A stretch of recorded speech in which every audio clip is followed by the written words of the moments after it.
একটা ছোট্ট কথা, রাগ করলা? আর সত্যি বলতে এই একটা কথাতেই এখন সোশ্যাল মিডিয়ার রীতিমতো কাঁপছে। মিম, ট্রল, রিলস সব জায়গায় শুধু এই একটা প্রশ্নে ঘুরপাক খাচ্ছে। কিন্তু তোমরা কি কখনো ভেবে দেখেছ আসল রহস্যটা ঠিক কোথায় লুকিয়ে আছে? কেন এই ভীষণ সাধারণ একটা ডায়লগ রাতারাতি এত পপুলার হয়ে গেল? আজকের এই বিশ্লেষণে আমরা ঠিক এই প্রশ্নেরই উত্তর খুঁজব।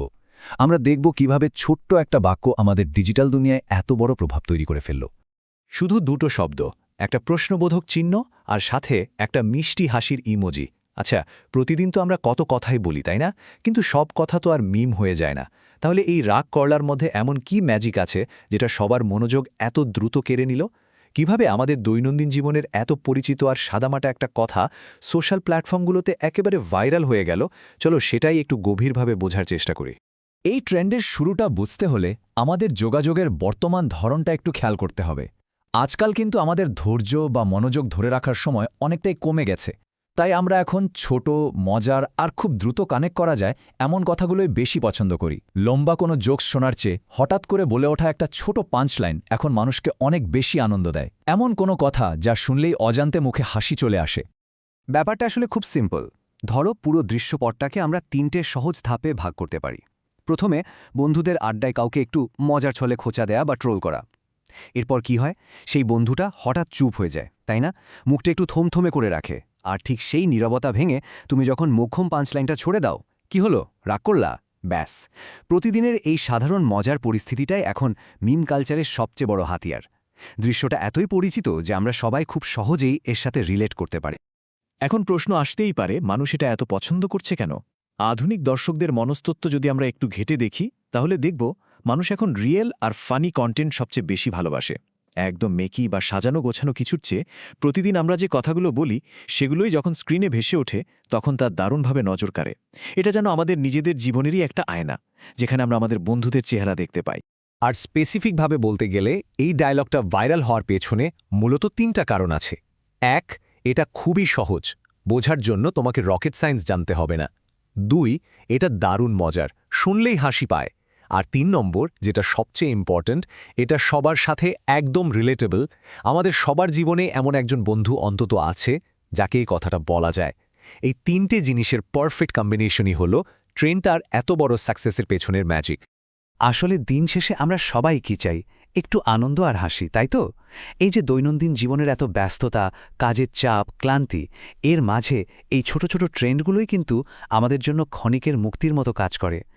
মানুষের এই সাধারণ চাওয়াটাই হলো সেই জ্বালানি, যার কারণে এত ছোট্ট একটা ডায়ালগ মুহূর্তের মধ্যে লাখ লাখ মানুষের সোশ্যাল মিডিয়া ফিডে জায়গা করে নেয়।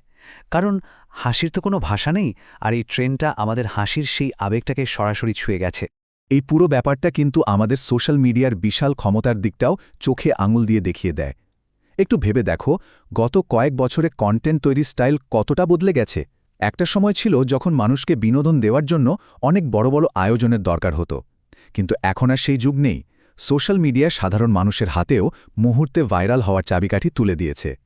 ঠিক যেমনটা বলা হয়ে থাকে, আগে ভাইরাল হতে টিভি লাগত, আর এখন শুধু একটা ফানি ডায়লগই যথেষ্ট। সত্যি বলতে এখন মিডিয়ার পাওয়ার এভাবেই শিফট করেছে। একজন সাধারণ মানুষ হয়তো নিজের ফোনে একটা ছোট ক্লিপ বানালো, আর সেটাই খুব সহজে আরেকজনের মিমের ম্যাটেরিয়াল হয়ে গেল। এরপর শুরু হয় হাজার হাজার শেয়ারের বন্যা।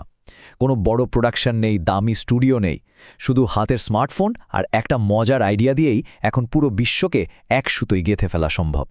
সোজা কথায় বলতে গেলে বর্তমানে ভাইরাল হওয়ার জন্য বিশাল কোনো কিছুরই দরকার নেই। কখনো স্রেফ একটা হাসি, কখনো ছোট্ট একটা এক্সপ্রেশন, আবার কখনো শুধু এই রাগ করলা এর মতো একটা সাধারণ প্রশ্নই ইন্টারনেট কাঁপিয়ে দেওয়ার জন্য যথেষ্ট। সাধারণ কথোপকথনগুলো এত সহজে ছড়িয়ে পড়ার কারণ হলো ডিজিটাল প্ল্যাটফর্মে আমরা এই ফরম্যাটগুলো খুব দ্রুত কপি করে নিজেদের মতো শেয়ার করতে পারি। অর্থাৎ কন্টেন্টের জগতে এখন রিয়েলিজম আর ক্রিয়েটিভিটি হলো আসল রাজা। তবে হ্যাঁ, এতক্ষণ তো আমরা ট্রেন্ডের মজার দিকটা দেখলাম, কিন্তু এখানে একটা খুব গুরুত্বপূর্ণ শিক্ষণীয় বিষয়ও আছে। মজা করা অবশ্যই ভালো, মানসিক শান্তির জন্য এটা খুবই দরকার, কিন্তু এই মজা করারও একটা সীমারেখা বা বাউন্ডারি থাকে, যেটা পার হয়ে গেলে ব্যাপারটা আর মোটেও মজার থাকে না। আজকের এই ডিজিটাল যুগে আমাদের সবাইকে এই বাউন্ডারিটা বুঝতে হবে। বন্ধুদের সাথে নির্দোষ মজা করা এক জিনিস, কিন্তু কাউকে অপমান করা বা সাইবার বুলিং করা সম্পূর্ণ আলাদা একটা ব্যাপার। অনলাইনে অনেক সময় আমরা ট্রেন্ডে গা ভাসিয়ে ট্রল করার নামে অন্যকে এমন কথা বলে ফেলি যা হয়তো তার জন্য হাসির বদলে গভীর কষ্টের কারণ হয়ে দাঁড়ায়। তাই ট্রেন্ডে অংশ নেবার সময় আমাদের অবশ্যই সচেতন থাকতে হবে। মজা চলতে থাকুক, কিন্তু সেটা যেন সবসময় পারস্পরিক সম্মানটা বজায় রেখে হয়। কারণ কাউকে কষ্ট দিয়ে যে আনন্দ পাওয়া যায় সেটা কখনোই সত্যিকারের আনন্দ হতে পারে না, তাই না? তো শেষ করার আগে তোমাদের কাছে একটা প্রশ্ন। বন্ধুদের আড্ডায় কি কখনো এই রাগ করলা কথাটা বলেছ বা শুনেছ? ছোট ছোট শব্দগুলো কিভাবে আমাদের সম্পর্কগুলোকে আরও রঙিন করে তোলে ভাবলে সত্যিই অবাক লাগে। আশা করি আজকের এই বিশ্লেষণ থেকে তোমরা ভাইরাল ট্রেন্ডের পেছনের আসল মনস্তত্ত্বটা দারুণভাবে বুঝতে পেরেছ। এমন আরও অনেক কৌতূহল জাগানো বিষয়ের বিশ্লেষণ নিয়ে আমরা আবারও আসব। ততক্ষণ পর্যন্ত চারপাশের এই মজার ট্রেন্ডগুলো দেখতে থাকো, সচেতন থাকো আর সুস্থ বিনোদন উপভোগ করো।